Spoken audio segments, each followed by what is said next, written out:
thought it was an amazing meeting. He's a great leader of a very powerful, very strong country, China. And what can I say? We have, it was an outstanding group of decisions, I think, that was made. A lot of decisions were made, too. There wasn't too much left out there. And we've come to conclusion on many very important points, and we'll be handing that to you in a little while. We're having, because there was a lot of different things, many of them very important. We're in agreement on so many elements, large amounts, tremendous amounts of the soybeans and other farm products are going to be purchased immediately, starting immediately. If you notice, President Xi authorized yesterday for China to start, did you know that, right? China to start buying in very large quantities of soybeans and other things, which I appreciated. That was a very nice gesture. And many other things like that. On fentanyl, we agreed that he was going to work very hard to stop the flow.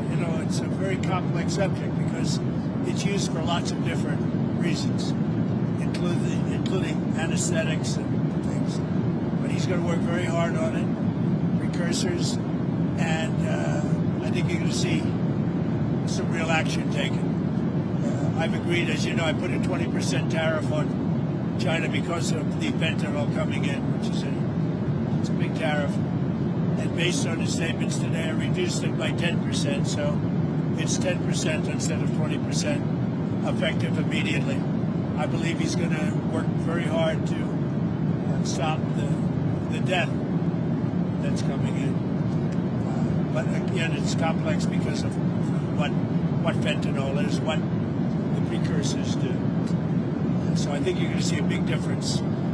We've had discussions on many of the elements that you're talking about all the time. You're asking me questions, and most of those things were I think agreed to for the most part. I think we agreed to almost everything in a very acceptable form. I wouldn't say everything was discussed because there were things that probably, in retrospect, we could have discussed and we didn't, for some reason, didn't come up. But if you have any questions, let me know. Go ahead. What about chips, sir? Did he agree? Did you agree to sell any more down chips? We did discuss chips, and they're going to be talking to NVIDIA and others about taking chips. Look, we make great chips. NVIDIA is the leader. And I'll be speaking to Jensen from NVIDIA, but they're going to be discussing that with NVIDIA to see whether or not they can do. I said that's really between you and NVIDIA, but we're sort of the arbitrator or the referee. It's a little rough up here. The skies are a little rough. And just to clarify, sir, that is the downgraded Blackwell chips. You would authorize those to be exported? No, not the Blackwell. We're not talking about the Blackwell. That just came out yesterday. But a lot of chips, a lot of the chips. And that's good for us. How soon do you think you'd be able to sign an actual... Please, come on. You know what you do? Yeah, come on. Let me stand right over here. Yeah, hey, everybody, thanks. Let me just make a point on the chips. As the president was saying, there's so many chips we already sent to China, a lot of advanced chips, etc. And as he said, NVIDIA will talk to China and see what's possible. The Blackwell chips, of course, weren't discussed. We focused on export controls of China on rare earths, and they're going to keep those flowing, which is quite important. What are the major stumbling blocks that are left now to work through, and how soon do you think you could sign a trade deal with China? Well, I think pretty soon. We have not too many major stumbling blocks. We have a deal. Now, every year we'll renegotiate the deal, but I think the deal will go on for a long time, long beyond the year. We'll negotiate at the end of a year, but all of the rare earth has been settled, and that's for the world. I mean, worldwide. This, I guess you could really say this was a worldwide situation, not just a U.S. situation. So we continue to produce the rare earths and buy the rare earths and everything else, when you see from other countries. But China is, that whole situation, that roadblock is gone now. There's no roadblock at all on rare earth. That will hopefully disappear from our vocabulary for a little while. So is that a 1 year pause on the policy they announced? It's a 1 year agreement, and we'll extend it after a year. And what will like we do. It's a 1 year deal that will, I think, be very routinely extended as time goes by.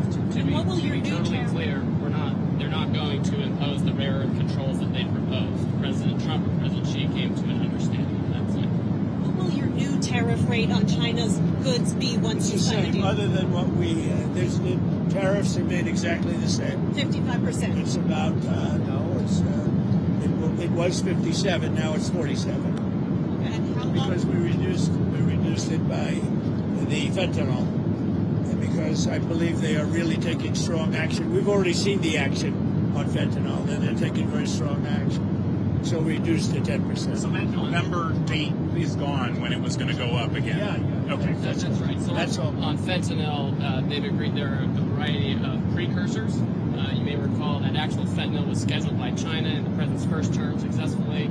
There's certain precursors where they take whatever actions they need to control that. If they can control rare earths, we know they can control the precursors. And President Xi, I think, was very strong in saying he was going to enforce those laws internally. And of course, we'll watch that. And we'll He's work going to with be them. very strong in enforcing the fentanyl, everything having to do with fentanyl and regulations internally, including taking very strong measures against those that don't obey. And a variety of other tariffs still remain. The Section 301 tariffs from the original, a variety of Section 232 tariffs. Some of these tariffs are, as the president mentioned, around 40%. For some individual products, it may go up to 100%, but as a general matter, it's about 45, 47%. So, sir, it sounds like you might be going to China then after the successful Yeah, meeting. that's another thing we agreed. I'll be going to China in April, and he'll be coming here sometime after that, whether it's in Florida, Palm Beach, or Washington, D.C.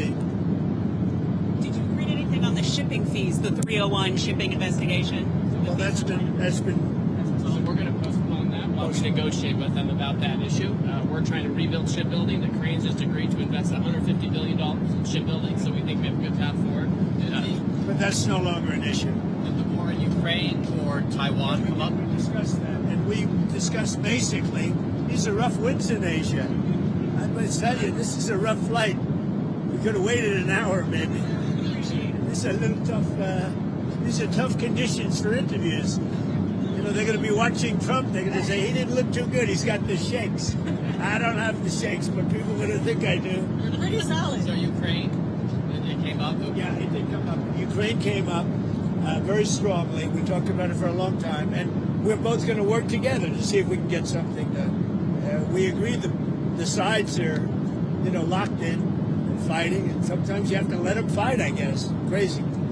But he's going to help us, and we're going to work together on Ukraine. There's not a lot more we can do. He's been buying oil from Russia for a long time. It takes care of a big part of China. And, I can say India's been very good on that front. But we didn't really discuss the oil. We discussed working together to see if we could get that war finished. It doesn't affect China. It doesn't affect us. And I'd like to see it done on the basis I don't like to see 6, 7, 8,000 young people, mostly young people, for the most part soldiers, be killed. It's not costing us anything. In fact, we make money, and I don't even want to talk about making money. I don't care about making money in that case. But, we send weapons to NATO. They buy full price. They buy the weapons. They give them to whoever, but I think they give them probably to Ukraine for the most part. And we discussed it. We discussed all that. We're going to work together to try and get the war with Russia and Ukraine solved. What about the Taiwan issue, sir? It never came up. Taiwan never came up. It was not discussed, actually. What else didn't come up that you thought might come up? You had mentioned you didn't get to everything. We had a long meeting, as you know, but a lot of things we discussed in great detail. A lot of things we brought to finalization. A lot of finalization. I thought it was a great meeting. I think it was a very friendly meeting.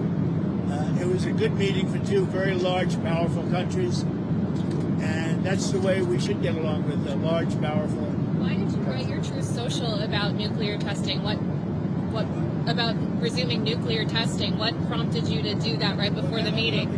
It had to do with others. They seem to all be nuclear testing. Russia? We have more nuclear weapons than anybody. We don't do testing. You know, we've halted it many years ago. But with others doing testing, I think it's appropriate that we do also. Any details around the testing, sir? Like where, when? It'll be announced. You know, we have test sites. It'll be announced. Did Israel give you a heads up before they bombed Gaza? And is it still a ceasefire if they're stopping? Ceasefire. It is.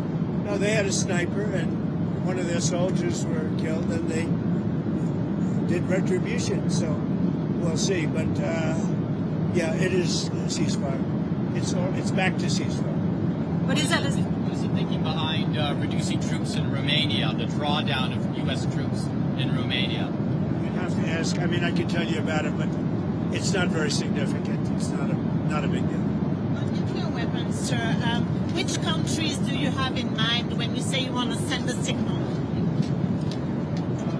What a rough ride this is. The interviews are tough enough without your life being threatened. You guys okay? Yes, sir. That camera guy's very steady. We're going to look real bad today on television, I'll tell you.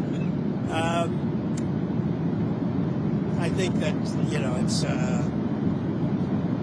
pretty much, I think we've discussed mostly what we said, pretty comprehensive. We're going to issue a statement on some of the details. But overall, I guess on the scale of from 0 to 10, with 10 being the best, I would say the meeting was a 12. Okay, I think it was a 12. I think very importantly, just the whole relationship is very, very important. And I think it was really good. Especially coming on the heels of the successful trip.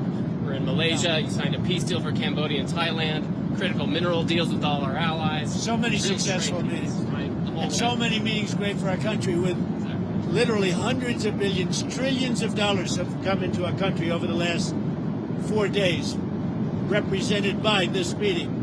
But trillions of dollars, where Toyota is going to build plants, $10 billion worth of plants. And, I could go over so many different companies coming in. They're pouring money into the United States.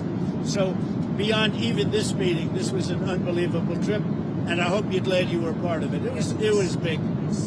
Every country, Japan, I mean, you look at South Korea, Japan, and so many other countries that we met there, they're investing tremendous amounts of money in the United States, like money that we've never seen before. Sir, are we investments from China in the U.S., additional investments, anything like that? They have investments, and they will invest. And China, I think they feel very strongly. They congratulated me on the tremendous success that we've had, because there's never been a country that has had so much money come into it for purposes of investment, for building, for auto plants, for AI, etc. So he was very strong on congratulating me for that. But he didn't commit to any additional investment or outflow. We didn't really discuss it, but he would. Did you ever get through to Kim Jong-un about setting up a meeting? Does he have a phone? We never were able to talk because I was so busy. And really, this is why we came. I think it would have been maybe disrespectful to the importance of this meeting if we did that. So I'd come back with respect to Kim Jong-un. I'd come back. What do you want to talk about with him? I had a great relationship with Kim Jong-un. I think if I didn't get elected, you would have had, if Hillary Clinton came in at the time, who he doesn't like too many people other than me, if you want to know the truth. I think you would have had a big war. Could have been a very bad war, too. Sir, with the nuclear announcement, just one more on the nuclear announcement, do you worry that we're entering a more risky environment when it comes to nuclear issues? No, I don't think so. I think we have it pretty well locked up. But we have more than anybody. But I see them testing. And I say, well, if they're going to test, I guess we have to test. I'd like to see a denuclearization because we have so many, and Russia has some. Russia's second, and China's third, and China will catch up within 4 or 5 years. I think de-escalation would be, they would call it denuclearization, would be a tremendous thing. And it's something, we are actually talking to Russia about that, and China would be added to that if we do something. Thank you all. It was a great success. It was a great honor. I mean, he's a tremendous leader of a very powerful country, and I give great respect to him, and we appreciate the fact that he came for this meeting. Thank you very much. Thank you, sir.